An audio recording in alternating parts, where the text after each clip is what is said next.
Mohsin Hamid and Claire. So Claire, would you please take Mohsin Hamid in a conversation with Claire Chambers. In his fifth novel, Mohsin Hamid touches the theme of love, loss, and changes. It's a collaboration between Tanzim Kayoum and Pink Tree Company. So I'm very grateful to them, and I've had a lot of compliments for this lovely sari that I'll be giving back.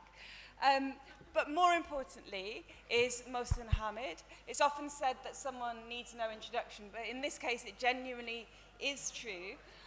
So all I'm going to say is that Mohsin Hamid is a British-Pakistani novelist, writer and brand consultant. His novels are Moth Smoke 2000, The Reluctant Fundamentalist 2007, How to Get Filthy Rich in Rising Asia 2013, Exit West 2017, and we're here to talk about The Last White Man from 2022. By way of an introduction, just very briefly, there's been a lot of discussion about the parallels with the classic short story Metamorphosis. Instead of the protagonist waking up as a beetle or a bug or an insect, as in Franz Kafka's narrative, in Hamid's novel, a white man awakens to find his arms, body, and indeed his whole identity have transformed into that of a racially othered or brown individual. And this initiates his journey of understanding life as a person of colour, experiencing the prejudices and mistreatments often faced by minority ethnic groups, and then more and more people start to also change in what is something of an epidemic. So we're going to talk about all these issues, and let me just start by asking you, Mohsin, what similarities did you foresee between the novel's protagonist, Anders, and that character of Gregor Samsa from Kafka's Metamorphosis, and how do these similarities contribute to the novel's overall textual fabric? Hi, Claire. Hi, everybody. So in The Last White Man, a young man named Anders wakes up, and he's dark. And when he went to bed the night before, he had light skin. He was white. And in some ways it is, can I ask everybody, if anybody is talking, could you just go outside? Excuse me? Do you mind? It's hard to focus. Thank you. So, in Kafka's novel, a young man wakes up and he's a bug. And Kafka wrote his novel in the early mid-20th century, at a time when Europe was about to descend into the horrors of the Second World War, and people were rethinking what it was to be human and feeling alienated by this new world of industry and alienating work. And I was always fascinated by that idea. But in some ways, I didn't really think of my novel as in particularly strong conversation with Kafka's Metamorphosis. Although the first sentence sort of has a tip of the hat, and there's a relationship, I guess. But beyond the idea of somebody waking up transformed. But that said, I think we do now live in a world which is again very alienating, where there is again a big change in the technological environment, where people do feel dehumanized. So it's perhaps natural to reach to parallels from that time. Situating Anders' overnight transformation against the background of 21st century's emboldening of races. Hold on.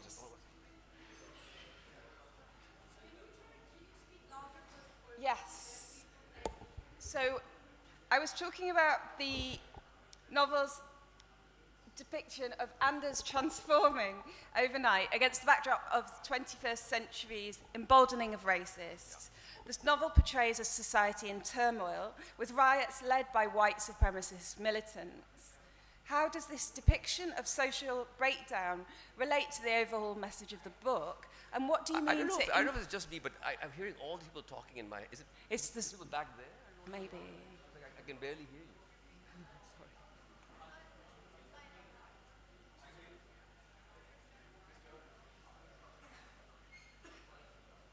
And I also, so about social breakdown, but also what you were saying, there's a lot of undercurrents about conspiracy theories, QAnon, the Proud Boys, the so-called Great Replacement Theory, and the storming of the Capitol buildings, 6/1.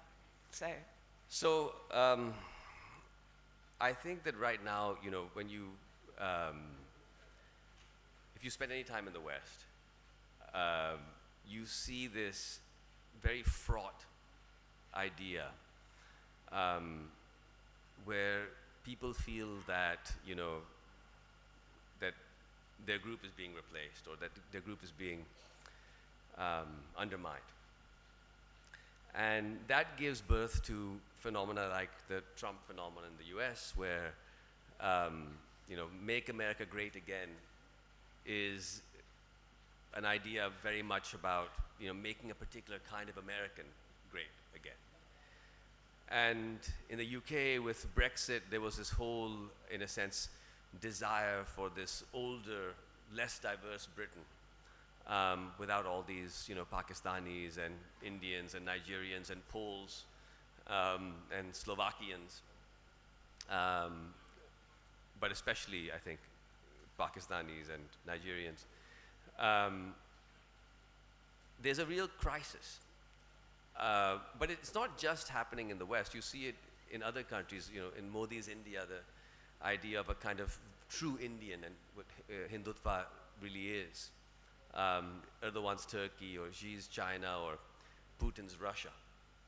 Almost everywhere there's this story of the dominant group is somehow threatened by other groups. They're somehow being diluted. And I was very curious in particular about this idea of, you know, the feeling of being under threat as white people in a place like America or Britain. And in fact, recently what we've seen with the Gaza conflict, you know, the horrors being perpetrated on Gaza by Israel, again you're seeing this sort of narrative of, you know, the Palestinians are somehow a threat, and just speaking up in support of Israel is somehow a threat. And so I thought, you know, one thing that fiction can do, instead of looking at these things from the outside, is to look at them from the inside. That we can put on other people's skin and see what that feels like. And so I thought I would like to put on the skin of a character who feels like, in a sense, their whiteness is being lost, that their position in society is changing, that who they are is being transformed, and to see what that felt like, and in fact to do it with as much compassion as I possibly could. So in a sense, the novel is a story of Anders grappling with what it's like to not be white, but it does so from a stance that's actually very sympathetic in a way to Anders, not necessarily agreeing with Anders, but sympathetic to Anders. In the novel, there's a particularly shocking scene in which Una's mother, that Una is Anders' love interest, she vomits when she witnesses Una and Anders together, a white woman with a dark man. The powerful and deeply unsettling image of the mother, and I quote, heaving and heaving with her eyes wet and her nose wet until her stomach was empty, close quote, forces readers to confront the deep-seated discomfort and disgust that some white individuals express about interracial relationships. So, you know, you talked about sympathy and empathy. This is you know, how did it feel in particular to write a scene like that? Is there a toll that it takes on you to write these kind of characters? Because Anders and Una have their faults, but the mother, you also get inside her head, and she's a very florid racist. So I just wonder what that whole experience was like. Well, I mean, you know, I'm no angel. I think that, you know, we're human beings. And there are parts of each of us that are quite despicable. There are things that we do that are terrible. Whether that's acting out of anger, whether that's racism, whether it's treating someone over whom we have socioeconomic power or some other kind of power in a terrible way, whether it's, other kinds of biases. I don't think anybody in this room could really claim to be completely immune from these horrible aspects of what it is to be a human being. And I think many of us, if we were to be judged by the standards of society in 100 years or 200 years or 300 years, and they ask, how we could be comfortable with living in such an economically unequal society, or how we could be comfortable killing animals and eating them, or how we could be comfortable denying movement to people based on nationality, or whatever the standards of the future will be, we will all be found wanting against those standards. And so, for me to imagine Anders' mother, who is, as you say, a racist, is, not such a big stretch. I may not, in a sense, partake of her beliefs, but to imagine having strange beliefs and to understanding where they come from. So, in a sense, Anders' mother is confronted by the dilemma of time. Each of us, as we get older, starts encountering a world that looks less and less like the world that we grew up in. And then we have a choice on how to deal with that. A number of choices. And some of us will choose to sort of become deeply embittered by that, and to try to go back to what we've lost. It's not such a difficult to understand thing. I mean, here in Pakistan, we may not have race in the same Western sense, but a good friend of mine, a Ghanaian friend, told me that he visited Pakistan and he found, some of the most racist encounters he ever had. So we aren't, some group of angels sitting here, and if you switch from race to gender, or if you switch from race to religion, we see everything in Pakistan expressed that we would abhor in a racial construct. So I guess what I'm saying is that it was less for me damaging to myself to write Anders' mother, and more an attempt to understand who might she be. Why would a human being be like this? What would motivate her? And in many ways, I think what motivates Una's mother is a feeling of loss. She feels that her husband has died. She feels that her town is changing. She feels that she's becoming economically precarious. She's old. She's unwell. Life is slipping away. And so she looks at her daughter and imagines somehow this future and this youth can come through her daughter, and part of that future and that youth is racial identity. And so she clings to that. Now, the way she expresses that, many of us might find abhorrent, but the feeling of clinging to something, of trying to find meaning in this way, is important to recognize, because unless we recognize the desire for that, and then think, how else might we meet that desire? If all we are telling people is just don't feel this, we're not going to get anywhere. But if we say, look, I can understand your feeling of loss, and I can understand your feeling of dislocation, and I can understand how you feel unmoored. Let's look for moorings together.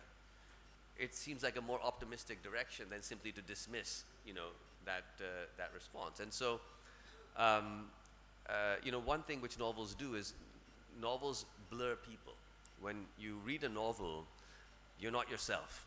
A reader is not just a reader. When you read a novel, you're sitting by yourself and you have inside your mind your thoughts, but you also have somebody else's thoughts, and those are the thoughts of the writer. And in that moment, you are this strange hybrid person who has their own thoughts and somebody else's thoughts in them at the same time. You're yourself, but not yourself. Something very strange is going on. And I think the same applies to the creation of characters. that one can be oneself and not oneself when one tries to imagine being another person. And I think that that is a very fertile thing, because it allows us to blur what we might think and what we might imagine and find new things. And that, I think, is why we have art in the first place. And one of the reasons is because we need to find new things.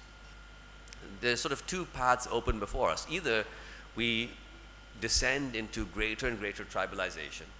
We see what's happening in Palestine, we see what's happening in Ukraine, we see what's happening all around us, in Karachi and Lahore and India. And we say, okay, well, let's have a battle of all against all, and we see which groups are strongest. Or we try to imagine a different way forward. And so if we're going to imagine a different way forward, part of that imagining is to get inside the skin of other people. And so that's, in a way, what the book is trying to do. And that's a great answer. And just to say a bit more, because you pointed to loss as one of the main factors in Una's mother's descent into this world, which to some extent she does pull herself out of as well. Another factor is how much online she becomes.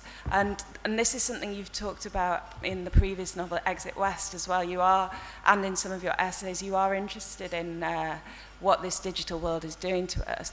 And the other thing that was ringing bells for me is that there is evidence to say that people became more online and more radicalized during the pandemic. And though you never use that word, in a way what you're portraying in The Last White Man is this pandemic of brownness. And you have in an interview called "And as patient zero of this disease." And there are people trying to use drugs like ivectomine, potions and things to try and get rid of the disease, and then it sort of blows over. So there's a lot of parallels, though COVID is obviously never mentioned. And so I just wonder if you could say a little bit more about your thoughts about disease and quarantining, and did you have the COVID-19 pandemic in mind when you were writing? So I wrote the book during COVID, and in COVID, strange things happened, right? The world was different. Suddenly, all flights were canceled, and at least in Lahore, we weren't allowed to leave our houses, and we couldn't go, we were stuck at home, and the restaurants were shut, and the shops were shut, and it was a very strange rupture. And it was also funny to see it coming from a distance. You first read about it, and you hear about it, and then now suddenly the flights to Pakistan are closed, and then you hear maybe it's in your city, and then somebody you know might have it, and then somebody actually is very sick from it, then maybe you get it.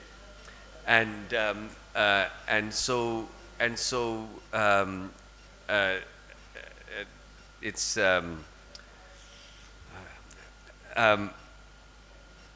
sorry, I get thrown off when people are talking in the same room.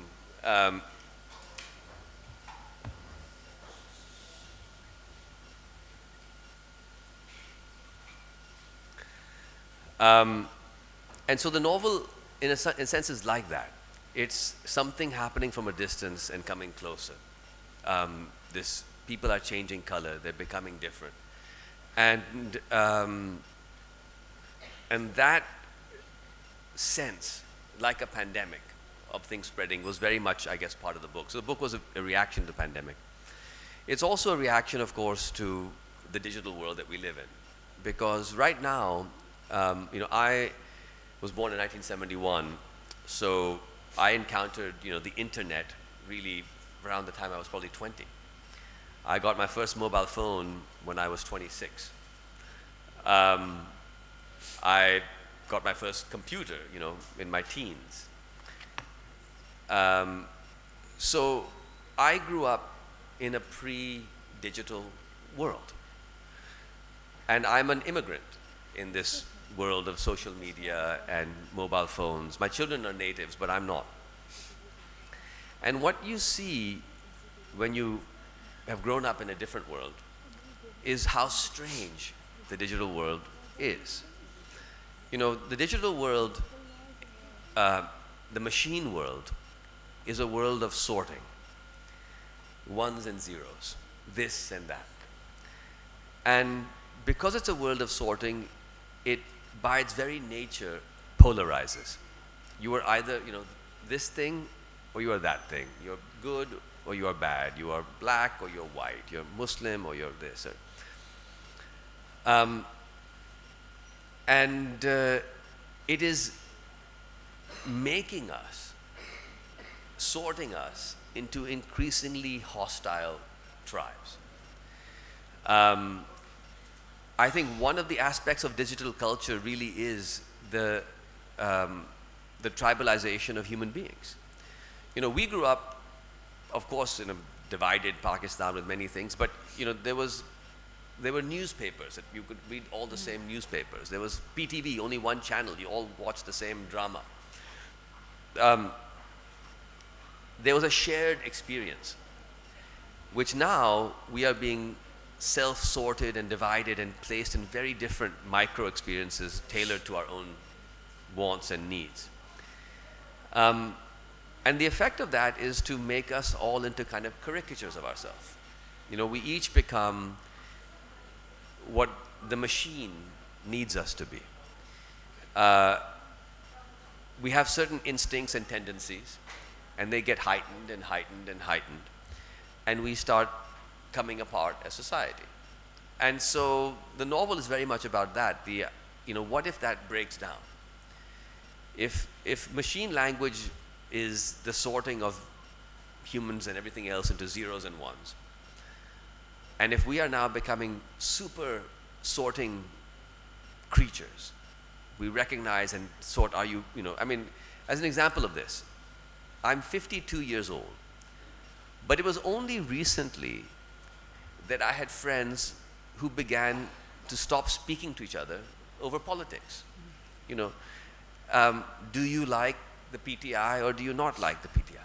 I mean, it's kind of an absurd, you know, after 40 years of friendship to say, you know, I want nothing to do with you, you're ridiculous, it's over. Because of, like, you know, are you pro-PTI or anti-PTI? But it's fascinating that issues have taken that kind of salience, that we can look at people we've known our whole lives, and over an issue of political party identification, we can decide that this person is no longer part of our group. You know, and this happens in area after area after area in our lives. It's as though we meet people and we say, okay, I have this in common, I have this in common. This is not in common. Then you're not like me.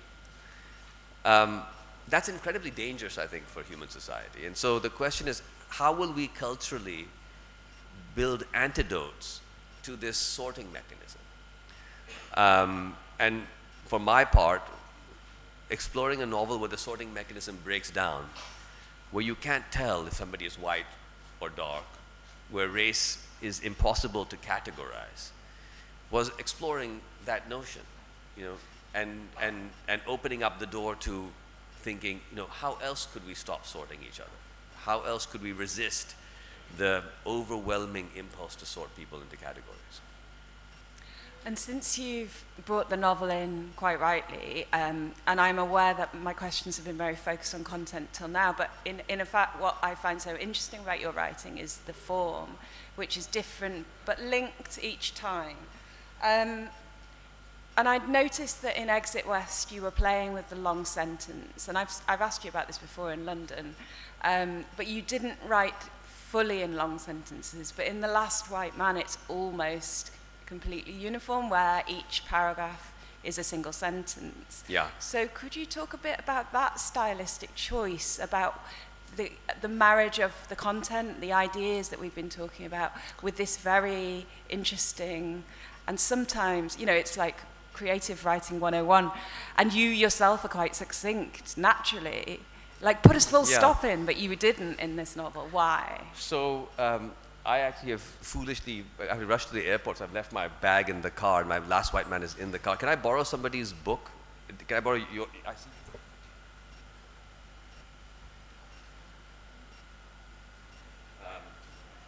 Okay.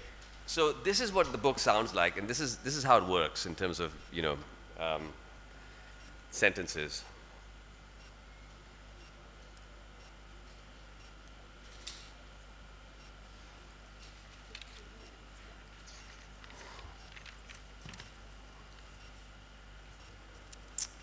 Okay. One morning, Anders, a white man, woke up to find he had turned a deep and undeniable brown. This dawned upon him gradually, and then suddenly. First as a sense, as he reached for his phone, that the early light was doing something strange to the color of his forearm. Subsequently, and with a start, as a momentary conviction that there was somebody else in bed with him, male, darker. But this, terrifying though it was surely impossible, and he was reassured that the other moved as he moved, was in fact not a person, not a separate person, but was just him, Anders, causing a wave of relief. For if the idea that someone else was there was only imagined, then of course the notion that he had changed color was a trick too, an optical illusion, or a mental artifact, born in the slippery halfway place between dreams and wakefulness. Except that by now he had his phone in his hands, and he had reversed the camera, and he saw that the face looking back at him was not his at all. That's how it begins, and that paragraph is basically one long sentence. And the reason why it's written like that is that there's a number of reasons, but partly the novel, it just keeps sort of dropping forward. Like music, writing is made up of, music is made up of notes and pauses. And writing is made up of words and pauses. And the types of pauses that we have in writing are given to us in different ways, but one of the very important ways is through punctuation. Each mode of punctuation that we have indicates a kind of pause.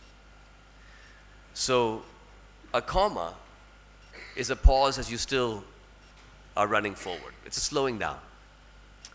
A semicolon is a pause that sort of still leans forward. A colon is a pause that's about to jump forward. A full stop is a pause where you actually take a stop for a second. Now, in this novel, the idea is that we keep getting into these strange ideas. And Anders is thinking, the novel goes inside Anders' head and Una's head, other characters' heads. And they're thinking something, and then they're like, well, maybe not that, and maybe it's this. Maybe not that, maybe it's this. And I think that is how human beings actually think. We have, in a sense, been recently trained to imagine that we think the way that we post on social media. But the way we post on social media is nothing like how we actually think, because a social media post makes permanent an idea. You say the election was rigged, for example. If you were to say that, that's then your view. Now, that's a pretty easy one because I don't think too many people would argue that that was not the case. But if you take something slightly more, ambiguous, you'll find that you say something and then you start thinking about it. You say, well, do I really think that? And maybe I do, maybe I don't.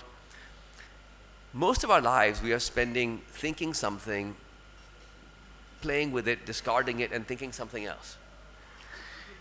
But in a sense, when we freeze that statement as a message, as a text, as a social media post, we have to commit to it. We have to say the thing I said yesterday is still completely true. Oh, you disagree with what I said? Well, it was right. We can't sort of say, well, I said this yesterday, and now that you mention it, maybe it was a pretty stupid thing to say, and I actually don't think that now, and I think, we are robbed of that. So the novel wanted to give the characters and the reader the flexibility of changing their minds. And these long sentences that are built of commas that are continually moving forward limit the amount of times that you stop. And so you encounter an idea in Anders' mind or Una's mind or the narrator, and you don't have a chance to interrogate it, really. You have to go to the next thing, and the next thing, and the next thing. And by the time you reach the end of this long sentence, you've already, in a way, accepted something that happened a long time ago. So that's partly it. The other part of it, of course, is that long sentences let you set up certain rhythms and cadence in language. And those rhythms and cadence are very important because part of the way that writing convinces us, if we disagree with what somebody is saying, part of the way they can convince us is because the musicality of how they say it creates certain rhythms. We learn to anticipate those rhythms, and we accept the sound of things. So if you think of Martin Luther King's, I Have a Dream speech, or any great oratory, often what's happening is a certain rhythm is set up in language, and then the listener begins to be almost hypnotized. They become sort of musically inclined with that rhythm. And the next word is the right word, and the word after that is the right word, and so before you know it, you are nodding along with the words because each is the right sound. And you are open in that moment to accepting what is actually being said. And that's why good speech writing and good oratory is different from a lot of other prose that we see. So the novel is, of course, trying to do that, and so it has these long sentences that do this, this sort of thing. And I think the last part of it is that we are living in a time of compression, where attention spans are sort of shrinking and where we are constantly distracted. And long sentences are a way of resisting that. You kind of are stuck with this sentence for a minute, and you have to sort of stick around until it reaches the end. And hopefully that sort of mesmerizes the reader into a different headspace than something where you can stop and be distracted, and stop and be distracted. I don't know if that works, but I certainly was thinking about it. I thought I would write a very small novel with very big sentences. So it doesn't take too much time to read if you don't have much time. But while you are reading it, it asks you to be focused on it. I've been here for a month, sort of by accident, and I've taken the opportunity to be learning Urdu, and what you're describing is a bit of my experience because of the subject-object-verb structure of that weight. To my ears, there's a lot of waiting for the action because I'm used to subject-verb-object, where you know what's happening in the sentence quite early on in English, and it's reminding me of German that I did at school, which was the same kind of thing. And I just have to tell a quick joke. Where there's a woman, she's going into the supermarket, and there's this guy orating, and there's a bunch of people around him. So she sticks around for a bit, but she can't really get the hang of what's going on. So she goes and she does all her shopping, comes out, and the guy's even got a bigger crowd, and he's still going on. So she goes into the crowd and says, what's he talking about? What's going on? And the guy goes, oh, he's German. We're just waiting for the verb. Sorry. So in a way, reading your novel feels a bit like that. But also, I like what you're saying about embedding uncertainty and pushing against that sort of digital binary yes-no opinion and this forward-pointing comma thing. And since I picked up on that you were starting to experiment with that for the first time in Exit West, and then you really commit yourself to it in The Last White Man, where is this pointing you next? I mean, do you think you could keep going with these long sentences? I don't know. Each book is built to answer a particular question. And in a sense, these long sentences really, for me, began in How to Get Filthy Rich in Rising Asia. The last sentence of How to Get Filthy Rich in Rising Asia is pretty much a page, and like this. And I think that was a natural evolution for me. But whether the next book will also be long sentences, I have no idea.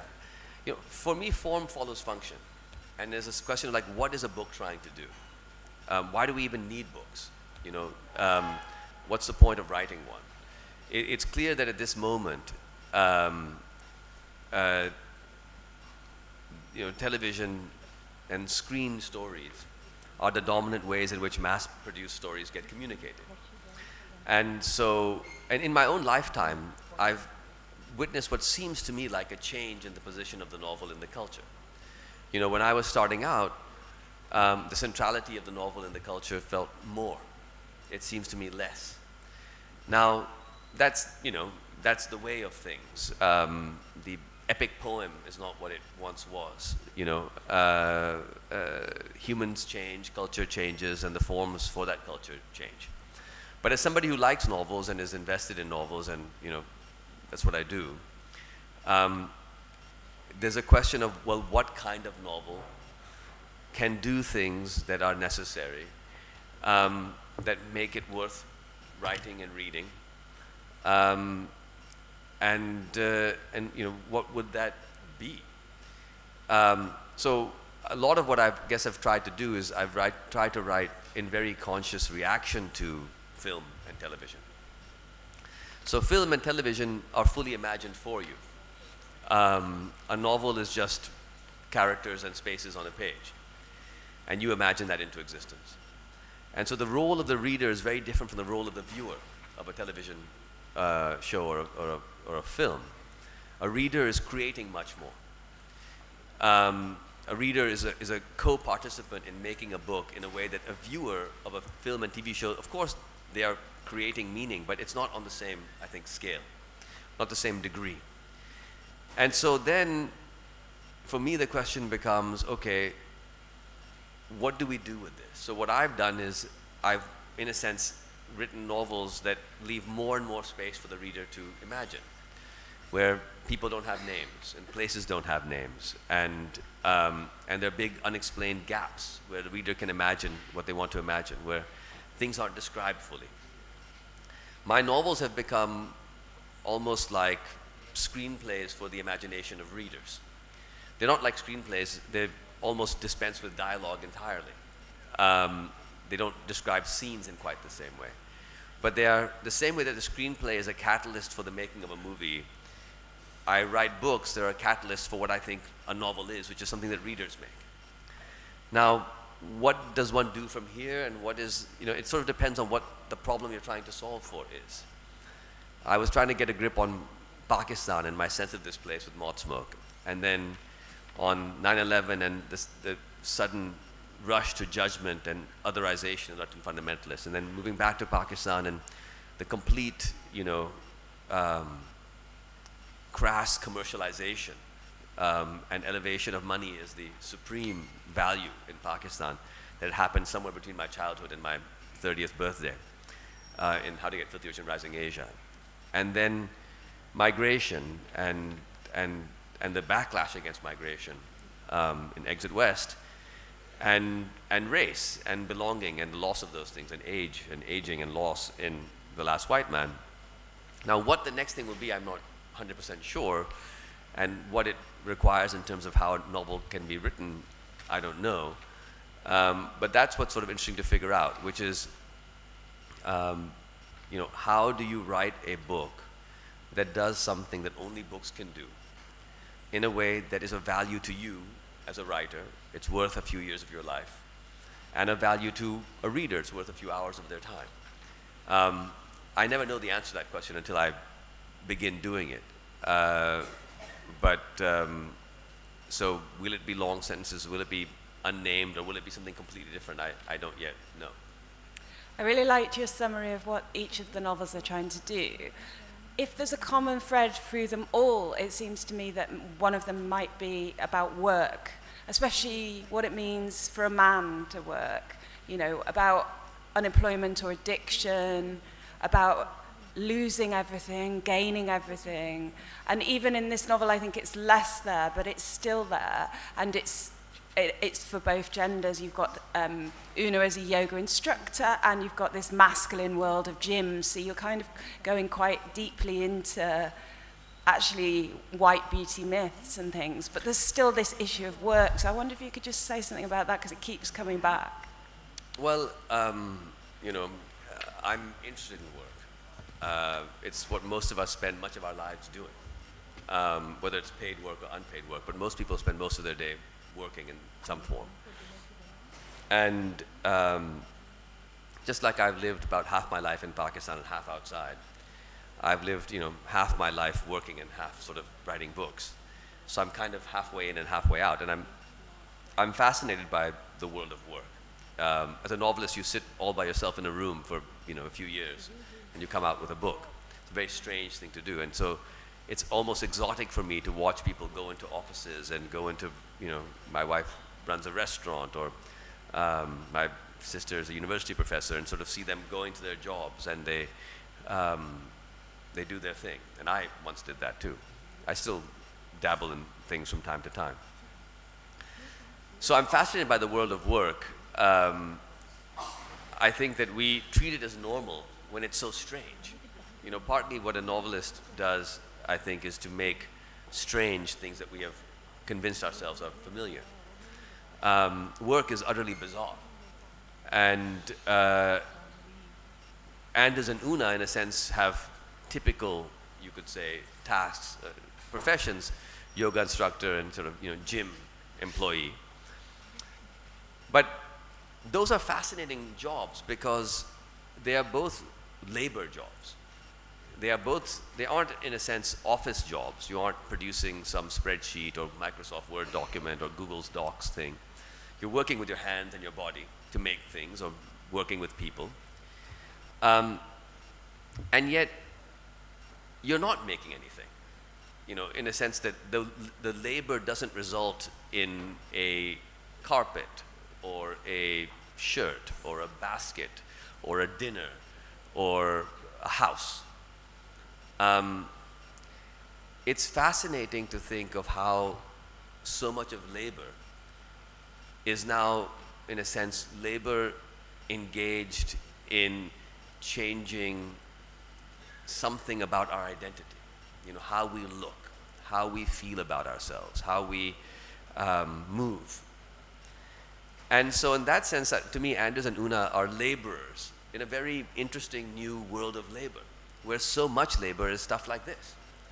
As you say, partly it's about beauty myths, and not just white beauty myths. I think they're almost universal beauty myths. When I, watch my kids' TikToks, and my 11-year-old son, asks me if he has abs, it's clear that all over the world, people are seeing, these sorts of things and reacting to them.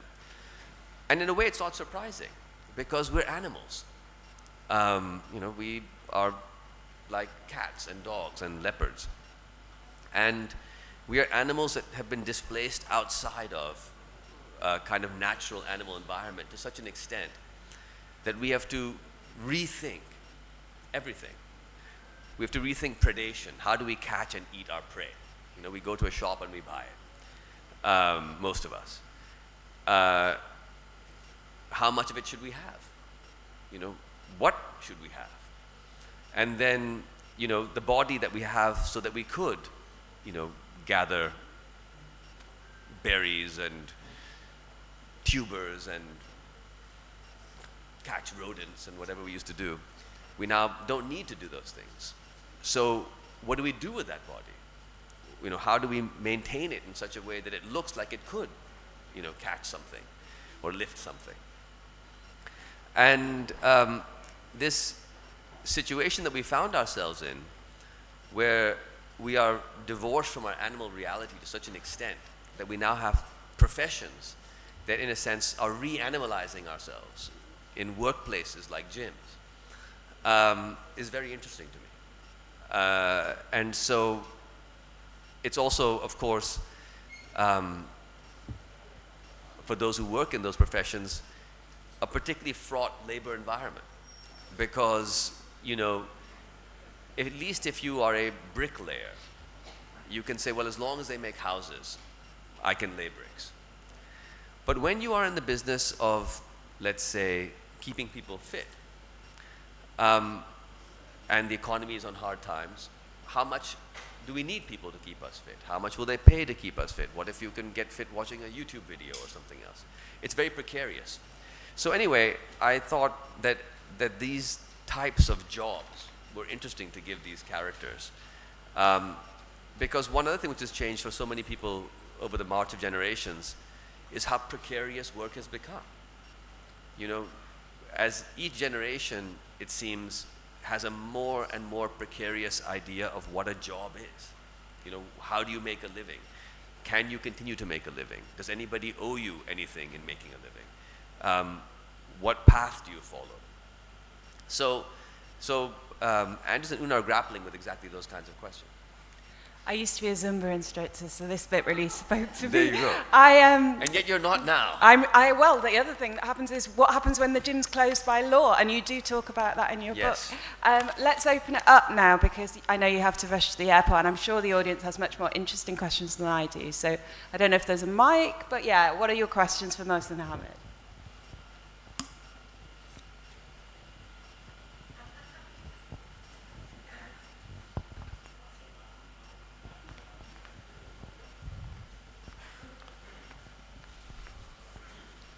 Hello, hi Mohsin, Zara here. Um, so my question actually was the sentence one that you asked so beautifully, and I was answered so well as well. But I just wanted to add how pleasurable I found it, because it's not easy. It's not easy to pull off page-long sentences without some kind of grammatical slips.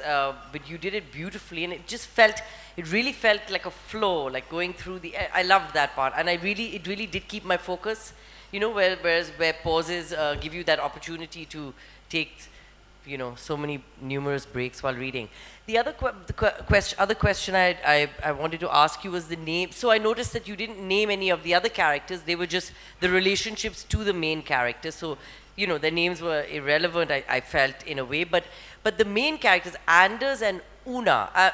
So typically, Anders is quite a whitish sounding name. Una, you could say, okay, a more African sounding name or more Swedish sounding name, but did you put some thought into their names, and also making the others nameless? Was that a deliberate, just any comments on that would be great. Yeah, no, thank you. It's funny because the namelessness was part of leaving it for the reader to set the book where they want to set it. It was so funny that, I would go to like Sweden and they'd say, well, you set your book in America, and I'd go to America and say, well, you set your book in South Africa, and, you'd go to Britain and say, why did you set your book in Germany? And sometimes people would think it was set in their country, but often they would imagine onto the book a setting. And I wanted them to be able to imagine onto the book a setting. The names give you a slight anchor, and only two characters have names, as you say, Anders and Una. Now, Anders is interesting because Anders, it means sort of stranger. It also is a root of man in different European languages. And so there's something, about a stranger, about a man who's strange from himself, whatever. The connotations were interesting. And Una, again, is a name that you see in the Balkans. You see it in sort of in Baltic area, you see it in Ireland, oddly enough. It pops up in different places. And both of these names, they felt like they came from some misty, primeval sort of whiteness, that out of this strange, distant past, with the club and the loincloth and, bear skin would emerge, sort of Anders and Una. And they just were a feeling, really. A feeling, and they're sort of strange names. So it could be somewhere in Minnesota, and it could be somewhere in rural Finland. Who knows? But oftentimes, I guess what I try to do is just to create a slight feeling, like with these names. In Germany, interestingly enough, because their Anders really does read as, as other, the stranger. People read the book in translation very much as, as the man becomes the stranger to himself. And so it had a very interesting, and in Dutch, something similar happened. So people would read it, and they would read into the name a great deal, whereas somebody in Pakistan might not read it quite that way. But it doesn't, there's not one way to read the book. But I guess what I would say about that, the last thing I'd say about it is that sometimes you just give the reader a little nudge with their imagination, and then they can go someplace. Like in The Reluctant Fundamentalist, I gave Chinggez a particular way of speaking, a particular accent and voice that was very formal and sort of old-fashioned in a way. And that was how the novel created a feeling of Muslimness around Chinggez. Because otherwise, Chinggez, he drank, he had sex, he didn't pray. Nothing obviously Muslim about the guy, except for kind of tribal identification, but he didn't behave in a particularly religious way. But because he spoke in a particular way, readers could read onto him a Muslimness just because he sounded Muslim to them. Because in their imagination, his voice was a Muslim voice. And similarly, these characters, hopefully, potentially nudge the reader into a kind of space of original whiteness that they can associate with this situation, which they may or may not do, but that was where their names came from. So as far as other characters not having names, as I said, the difference between books and films. By not naming the characters and not naming the place, you have to imagine them as you want to imagine them. somebody called mother could have your mother or your friend's mother in them. Somebody called father could have your father or your cousin's father or whatever. So I think names bring a kind of hyper focus to a character. By not having a name, you slightly blur the focus, and the same way that with your eyes, if you can't see quite clearly, you will imagine what you're seeing. The same thing happens with names. You imagine a character into existence if it's not overly defined for you. Any other questions? At the front? Hi, I'm Sadaf. Actually, just going back to the name idea, you mentioned Changiz and the Reluctant Fundamentalist. So when I was reading that book, another friend of mine was reading it at the same time, a white American lady, and she read his name as Changes in the whole book. And she said to me, you know, it's a very interesting name. Is this a typically Pakistani name? Because why is it Changes? And I thought that was very interesting. Is that something that you had consciously thought about? You know, I hadn't thought, it did come up afterwards. I didn't realize that anybody would think of Changiz as Changes, but She of read course, the whole book as Changes. a lot of people did, strangely. I actually didn't realize it, before the book came out, or around the time the book came out, it was the French translation. And they said, look, we can't name him Changer or whatever, right? Because it's too obvious. I said, what do you mean it's obvious? Well, you know, he's Changer and he changes. And I said, oh, wow, that is. So they did it Chenguiz, Tchenguiz in French. So which is, I think they use that as a, you know, Genghis, Genghis kind of a spelling. That's when I thought, oh my goodness, you know, people are going to, and you're right, many people did think he's changes and he changes. So that was unfortunate. I didn't want to be that, I hadn't thought of that reading, but that's what happens oftentimes. I actually appreciated the spelling too, because I really dislike the G-E-N, Yes. you know, spelling, because it's not at all how it's. Well, it's not how we pronounce it. Exactly. I don't know how they say it I don't know where they in came Mongolia, but yeah. Anyway, thank you. Thank you. And I love your books. Thank you. Thank you very much.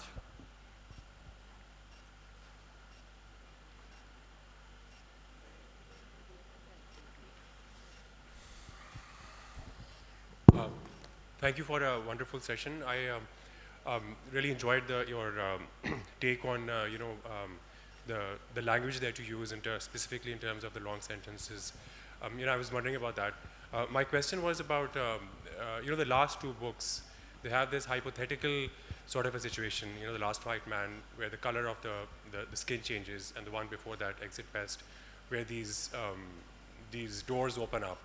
So, I mean, would you say that this is the genre that you're engaging in, at least in the last two books, is magic realism? Because it almost feels there is this like magical element, and then there is all of this reality that is sort of like, sort of like woven around that this one very pivotal magical incident. And I've read all, I think, of your other books as well, and I don't think you've been working specifically with these sort of like these hyper imaginary, hypothetical situations before that. So I was wondering if that's like a trend that you're going to follow for your next books as well. No, it's a great question. People have called them magical realism. I don't know if they're magical realism or not. I mean, I like science fiction. I don't know if my books are science fiction, but I've always liked sci-fi as a kid. Who knows? I mean, that's for, I guess, readers to decide what category the books fall into. But your bigger question is about reality. And actually, I am not convinced that reality is real. In fact, I don't think that it is. So what do I mean by that? I mean that, for example, this chair feels solid, but we know it's not solid, right? It's mostly empty space, and it's sort of atoms scattered across vast distances, like stars in the sky. But it holds itself together, and so we say that it's solid. And like this thing looks white, but it's not white, right? There's no such thing as white. White is the way in which my brain tells me that light of a certain wavelength is reflecting off an object.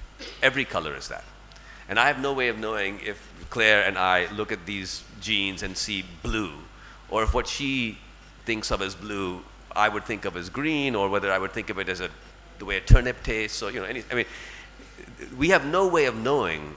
We know that we can both say this is blue, but we don't know if what we see when we see blue is anything like what somebody else sees, right? I mean, maybe what Claire sees when she sees blue is what I hear when I hear a baby, laughing or something. Who knows? And, you know, the Sufis will tell us that it's only through love that we can sort of transcend a belief in a unitary self and that we can feel our connection to the whole of universe. And psychologists and psychiatrists will tell us that, you know, if you put somebody's head into a functional magnetic resonance imaging system, you will discover that many things that they imagine that they are thinking are actually things that follow on from biological processes that they are not aware of. So I think that I'm deciding to do something, but it's entirely possible that what I call deciding to do something is an explanation I give to a biological thing that's happening. In other words, I'm kind of like a reptile that does stuff, and then I say, oh, the reason I did this was X, Y, or Z. Now, I'm saying this because I think that reality is something that we've sort of forced ourselves into. We all agree to pretend that everything around us is real, and then sometimes things happen and we suddenly realize that it's not real. You know, somebody close to us dies, and suddenly reality doesn't exist. It's like, this can't be real. This is a complete rupture in my sense of reality. Or a pandemic comes and reality suddenly shifts, right? So in all of my books, what I've tried to do is to slightly crack reality, to have something that looks real, but is also recognizably not real. In Maud Smoke, there was a trial, which couldn't have happened like that. You know, all the characters come, Dara and Aurangzeb and Mumtaz come and tell you the story. You'll get this, you know, memo on air conditioning. That couldn't really happen. Their stories are real, but the form is unreal. Same with The Rotten Fundamentalist. You know, it seems like a real story, but, you know, would two people really sit and have a conversation like that? It's a very stylized, almost theatrical one-man play version of a conversation. In How to Get Filthy Rich in Rising Asia, again, it's realism, but no historical time passes in that book. A young child grows up and becomes an old man, and in the beginning of the book there's CDs and computers and automobiles, and in the end of the book there's still CDs and computers and automobiles. No historical time passes, even though 70 years in somebody's life has passed. This is my reminder to not get late for the airport. So weirdly enough, all of those books also played with reality. The reason why I think it struck people that Exit West and The Last White Man played with reality is because they played with physics and chemistry. You know, suddenly somebody's skin changes, or somebody who stepped through a door into a different world. And so, in a way, the breaking of reality became more visible in those books. But I personally don't think of them as such a departure. I think all of the books broke with reality in a certain way. I don't know how the next book will do it, but, and this is perhaps a good way to end our conversation today, is that I think that we recognize that we are making ourselves up as we go along. We recognize that our life is slightly a game of pretend, that I'm pretending to be Mohsin and you're pretending to be Claire, and you guys are all pretending to be whoever you are in your lives, and we are going through life sort of making it up. We know this is going on. We know that reality is something we're kind of inventing as we go along. Our personalities are things we're going on, our characters. We could just leave home and never go back, but we choose to go back. And so we're inventing this life story. But when we pick up a book, we know that it's made up. We know that it's something fictional. We know it's, and that somehow is comforting, because we who spend our whole lives pretending that reality exists get to stop pretending for a few hours, get to embrace an experience that clearly isn't reality and yet still has a real emotional resonance for us. And that's what I think is interesting about books, and that's really what I try to do. But thank you all very much.